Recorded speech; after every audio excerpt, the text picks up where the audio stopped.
Folks, welcome to another Sabres game night. Some call it punishment, but we're riding along just the same. I'm Maniac, joined by the Dwayniac Dwayne and the pros and cons, Joe Cons. Gents, obviously not the start we wanted to the season last night. 0-1, but chance to bounce back against these same Capitals. You're right there, Maniac. Definitely not the start we expected. I don't think I've ever seen worse neutral zone play by this team. And definitely worse than I saw last year. I mean, the Capitals came through the neutral zone untouched almost every single time. Hence why I felt that we just could not maintain puck possession at all. It was horrid. It was one of the worst games I've watched in a long time. Yeah, it was rough. I mean, the first period was slow moving and sloppy. Second period, you thought they were going to take it up a notch, play a little bit faster hockey, and it just didn't come to fruition. Of course, there were some goals. You had that nice McCabe goal. We got to see Taylor Hall's first goal. We got to see the workhorse from Whitehorse, Dylan Cousins, score his first NHL point on an assist on Tobias Reeder's, goal there in the second period. But, just all around wasn't feeling it. Eichel looked like maybe he was still hampered by that upper body injury, but hopefully it was just one of those games last night where they're still trying to feel it out, and see what's going on. But I'm excited for tonight. I think they should bounce back for the most part. I hope so. I think it was very sloppy on both sides. I think hopefully they'll get a boost out of Olmark. I mean, again, there was optimism around Hutton, but let's face it, we need Olmark to be a serviceable goalie if this team is going to do anything this year. And speaking of this team doing anything this year, got to prove they're not the same old Sabres guys. So tonight in this game, we saw flashes from Taylor Hall last night. Jack Eichel didn't find the twine, but he obviously found the score sheet. What's the key to getting these 2 points tonight? Let's start with Cons and then go to Dwayne.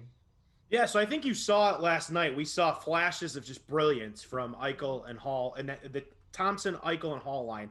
And I will die on the Tage Thompson hill this season because I was impressed with the way he played on that McCabe goal. He kept that puck in the zone, kicked it to Eichel. Eichel kicks it to McCabe, and McCabe launches just a bomb, a clapper bomb from the point. Big time and it clapper hits the net. bomb. It was an amazing shot. So I think tonight the key to the game is really getting those guys on the same page, all three of them especially, but, getting that volley, as I call it, between the two, puck movement from Eichel and Hall. I want to see them, tickle the twine is the term that I use tonight. So I think that's the key to the game is getting those guys going. And then also, getting your lower lines going a little bit. Eric Stahl, he's going to play tonight. He took that big hit from Dowd. We thought we lost him there for a second, but his debut in a Sabres uniform wasn't what we were looking for. But that's not going to happen. I think that's just a one-time fluke. That'll probably be the worst game you'll see from Eric Stahl. It was a 2-point night for Eichel, but that'll probably be the worst game you'll see from Eichel this season. I think that's a little bit disappointing. Obviously there was a lot about to be disappointed about last night, but the fact that you get blown out in a game where Eichel has 2 points, you need to be turning 2-point Eichel games into W's, plain and simple. Yeah. All right, well, gents, are we going to get a boost from Olmark tonight? Dwayne, you're obviously the goalie guy. Talk to us. Absolutely. Personally, and I've been on this hill all day. I disagree with starting Hutton yesterday to begin with.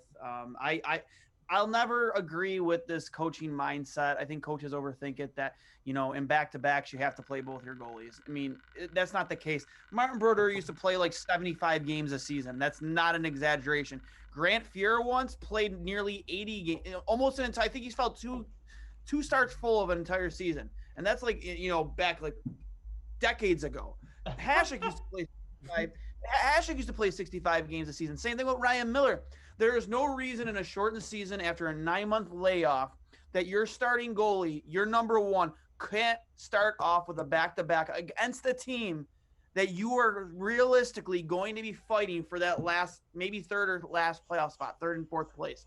You need to come out with all your guns. You need to come out with your best. And in my opinion, I would have rather gone 2-0 against Washington, then go into Philly and split those two games. Maybe you do find a way. You get a miracle out of Hutton. You do take the game with Hutton. Maybe you go start 4-0. At worst, you start 2-2, or maybe go 3-1. That's just my opinion. Especially with on the other end of the ice, you have two goalies who, after last night, together have only played 27 games in the NHL. Samsonov did not look good tonight, and I'm assuming we're getting their backup, who has never played a game in the NHL Never ever. played it. Pepper him. Pepper him. I'm salty about the way they played last night, but you got to pepper him. We got people chiming in on Facebook. We got Bubs. Bubs, great start for your Islanders last night. But speaking of great starts, I think that Kevin with a Y, my guy, the GM, and I get it wasn't a win last night, but I think he's off to a great start. I think he made some good moves. I think actually Eakin looked pretty good last night. If we can get that kind of night out of Eakin, a pass down low, making some plays, I think that could be productive. But they're back in the rumor mill. We're talking Barkov. We're talking some big names here. I mean, guys, tell me should this be something that Sabres fans actually get fired up about happening? Is this kind of Kevin Adams showing that he's like doing anything to get it done? You know what? It's wild. At first I was scared, not scared. I was ecstatic when I heard, from Darren Drager that the Sabres were possibly in on both those names. I wasn't even under the realization that Alexander Barkov was available out of Florida. Pierre-Luc Dubois is a bona fide number 2 center. On a lot of teams, he'd be a number 1. Here, obviously, he's going to be your number 2. If we're, playing chaos theory, or however you want to call it, and we do actually make one of these deals happen. Being a Sabres fan is chaos theory. We're not playing anything. It is chaos theory. It's chaotic. You're on cloud 9 one moment, and then you're screaming in the phone in a gym parking lot to WGR the next. It's wild. It's literally wild. I don't care what you thought about Russ Brandon, but not in a million years would he ever have Randy Gear hanging out in knockoff jerseys. Oh, Danny Gear! A Chinese knockoff jersey for a turkey drive. Come at me, bro. Come at me. Just bring it. Listen, with that being said, I wanted to piggyback on one comment we made earlier about Tage Thompson. I did like what I saw at Tage last night, but with that being said, he has to stop overhandling the puck and trying to do too much. There were 3 different times he did that and gave the puck away.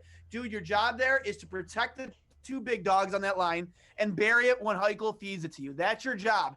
Isn't that like someone hitting a jump shot in basketball when they're guarding down low? Like, he's got to prove that he can handle the puck so he can draw some defenders, because the second he draws defenders, Hall and Eichel are going to make them pay for that space. Right, and Dwayne's right, though, because the shot he took last night was as straight as an arrow, and we've seen that. Remember Vander Kane would skate up and down the ice and just shoot straight? That shot last night, I'm like, oh my gosh, Tage is wide open. He shoots it right dead in the chest of the goaltender. It's like... Another thing, too.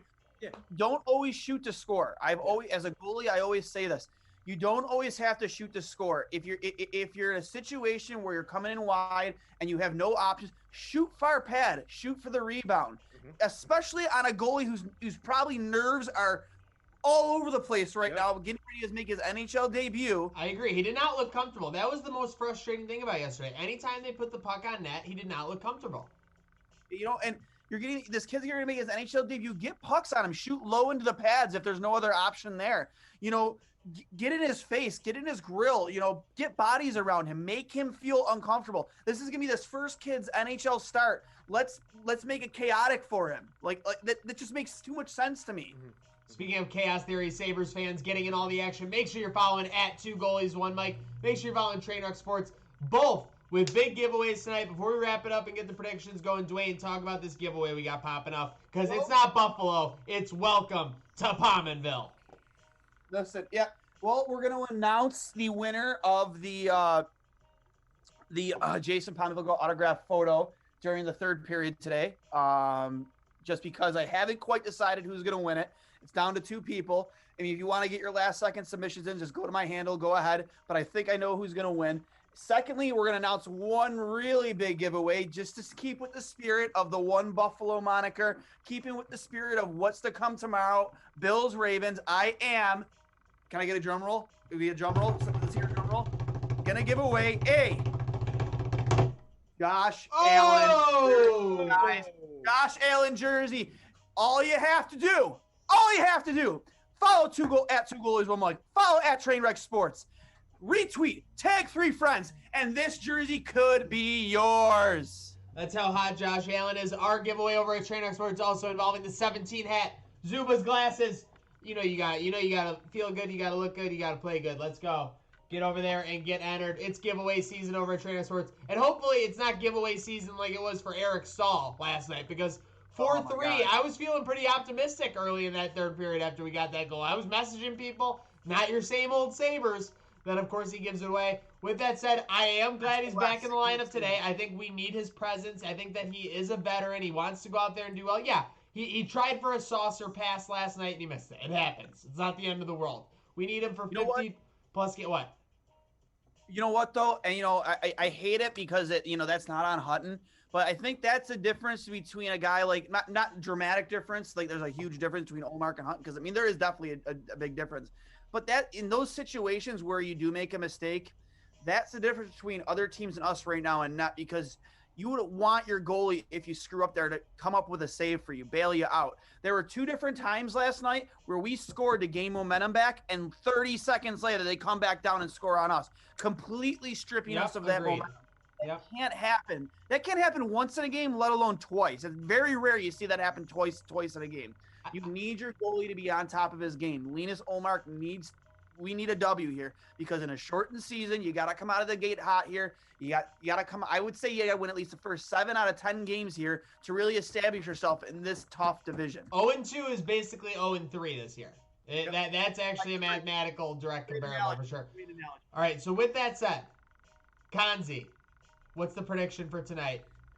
So I think the prediction for tonight, I don't want to be that guy, but I really think the Sabres have got to be feeling, they've got to be feeling like there's a bad taste in their mouth. They got to be, they got to be chomping at the bit, like Dwayne said. It's got to be this guy's first NHL start. Come on, guys, let's be real for a second. If, in fact, that is the case and they're chomping at the bit, I'm seeing a lot from that first line. I think Eichel and Hall know what they need to do. I think we're going to see some production from them tonight. What I really liked and what was promising last night for me was Tobias Rieder. Dwayne, we talked about Tobias Rieder. We said that these Sabres acquisitions are not going to be sexy. These aren't going to be the big-name guys that you're like, oh, my God, I can't wait. Like, I really think that Tobias Rieder line's really good. And I think that you might see more offensive production out of that line than you do the top line tonight, just because I think those guys moved the puck real well last night and they worked real well together. No lines have changed tonight. It's going to be all the same from last night. Still don't understand why Rasmus Dahlin's with Brandon Montour, who played like crap last night. That's a conversation. I don't want to get it Brandon Montour talk, but I think the Sabres are going to get a lot from the second and third lines tonight, with the first line getting a little bit in the mix here, still figuring it out. I got Sabres 4, Capitals 2. Piggybacking off the Montour comment, that guy, if he plays on his heels again today and plays timid like he did last night, especially on that Backstrom goal where he was literally like a pylon, like he didn't even attempt to touch the puck carrier. Bad. He's gotta be bring down Matt Irwin, put him in the press box, because you got to set an example early. And if that's the way he's gonna play, if he's gonna play timid like that early in the season, that's just gonna hurt you. It's not gonna help you. I don't care how good of a puck carrying defenseman he is. If you're gonna back into your own goalie essentially when the play is coming at you and not even attempt to put a body on the puck carrier, you shouldn't be on the ice. Puck possession is huge, like it was last night, but you have to win the neutral zone. Win the neutral zone. Stop letting them just coast through. Like, that was the big difference between both teams. Washington was getting bodies on us when we were trying to come through the neutral zone. Yes. We were just backing in. Backing in. You're not going to win hockey games when you do that. You have to win the neutral zone and win special teams. Neutral zone, special teams. Let's get a boost from Ullmark tonight. I think the Sabres come out firing. They lead 1-0 in the first period. They lead 2-0 after 2. Washington gets one, but the Sabres show that they're not the same old Sabres. They go back up 3-1, get an empty netter, 4-1 final. Let's get it. And speaking of let's get it, make sure you're following the crew at 2 Goalies 1 Mike. Of course, you want to get in on that Pominville giveaway at Trainwreck Sports, here at Cross Swords Pod. It's all about these swords, and it's all about a W. It's all about eating W's tonight, folks. Eat a W. Let's go. Bam, bam, bam, bam, bam.